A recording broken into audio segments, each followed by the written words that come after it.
So a client sent me this picture you see here, and then I was able to make this from the picture. So welcome to Pattern with Toche, and today I'm going to show you how I drafted the pattern for this bag. Let's go. So first thing you're going to need is your sketch pad or whatever it is you're going to draft your pattern on. I'm a clear my tape, baby. See, I've already, it's not like I'm just saying, see my pattern here. I already have my pattern for the bag, right? So I'm just going to run you through how to draft your own pattern. I already have my pattern. So let me just quickly run you through how to do it. Let's get on a fresh page. There. All right. So the bag kind of has a curve. I don't know how to draw, so sorry in advance. Focus. But anyways, there's a slight curve here like this, right? And then it has a side. And from here to here measures 15 cm. And the height is 13.5 cm. And from here to here is 12.5 cm. Now this is based off this picture you can see there, right? Can you see the picture? All right, so there are 1,001 ways to make the bag, but I went with the easier route. So what I did was I just had my outer, I had my inner, and I had my flap. If you see from that picture, the base is a bit separate, but I joined my base together. I don't like to do exact copy and paste. I tweak it to suit me. So my outer then looks like this. 4 straight and then 4, right? My inner is literally the same thing, but just slightly smaller. And then my flap, I went with this kind of cut, and this one would tuck in. I would explain in a bit. So which means from here to here is 13.5, here is 12.5, here is 13.5, and from here to here measures 15 cm. For my inner, I left the width at 15 cm, but here I just reduced it a bit, just by 0.2 cm, so that it sits. Because if you put two boards together like this and they are the same measurements and you layer, it's going to poke out. Now see my pattern. This line aligns with this pattern, but there's a little space here.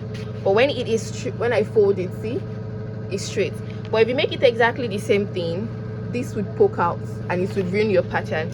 So when you're working with the gum technique of making bag, you always have to reduce this a bit. So this is just 13.2. I left here as 12.5 and make here 13.2, right? For the inner. That's all I did. And then for my flap, I need my flap to cover the top. I remember our side from here to here is 12.5, so the flap has to go. So let's assume we're making here 12.5. And we're going to tuck in the flap a bit. This is it. This is my flap. My flap is going to be tucked in here, so it looks like that. So from here to here can be 1 cm, whatever measurement you use. I think I used 1.5 cm for mine, right? So this place here is 1.5 cm. From here to here is 12.5, and the width is 15 cm. But you're still going to do some adjustments when you draw the pattern, because this is going to be a bit too big. But I'm not going to go into that. I'm just going to show you what it looks like. So this is the outer, right? This measurement here is all drawn out here. Let me go back there so it's a bit bigger. It's all drawn out there. This is our inner, all drawn out. Oh, I forgot the side. Girl, guys, don't mind me. The side of the bag is what goes in here, so you don't even need to stress yourself. This is 12.5. I like my side. What I did for my side is from here to here is 12.5, right, which is here, while from here to here is 13.5. So what I did is, because this top is tapered a bit, I tapered my side a bit. So I removed like 1 cm from here and went down like 3 cm and then tapered, right? And that was all that I used. And that's how you do it. That's all you need. So basically, this is the body. This is my side. See what I'm saying? Let's go back. Okay, it's on one now.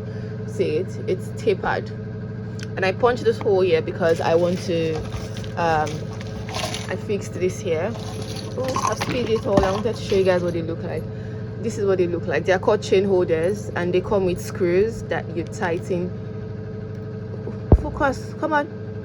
Okay, chain holders, and they come with screw, and they're so cute. I import this from China, and that is what I fixed here. But if you see in the picture, look at it again, there's a buckle at the side. The client wants me to make it with the buckle at the side, so I'm going to do the buckle at the side for her. But back to explaining this one. So this is all sketched out, outer, inner, side. As you can see, it's tapered. I didn't bother to, you can curve it, but I just give a straight sharp corner so it fits this way. Now this is my outer, this is my inner. Remember, this is pattern with Toche. I'm just showing you how to drop the pattern. From here to here is the 1.5 cm, and it's going to tuck in here, right? And then this is going to cover it here. And then you have your top flap, and then you decide where you want your magnets to be. Let's go back to the bag. So the top of my magnet is here, and the bottom part of the magnet is here, so it closes this way. If I do it this way, it won't close, so the magnet will be showing. So you have to tweak and play around with the patterns. Like I did a whole lot.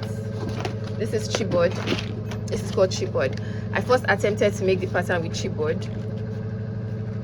I attempted to make it the way they made it in the pattern, right? See, if you look at the back very well, it has this thing that is sewed here, and then the base is done differently, and I'm like, this is too many pieces for one bag. Like I'll cut here, cut here, cut here, cut here, cut all these pieces, too many pieces for one bag. And then I decided to modify it to this one. So if you have any questions, if you're like a seasoned bag maker, it's easy for you to understand this. But if you have any questions, ask in the comments, and I might do like a bit more tutorial showing you how to draft the pattern, the main. But my job today is to show you how to convert what you see into something in your book, and you can be able to create something like this. Thank you for watching. Bye.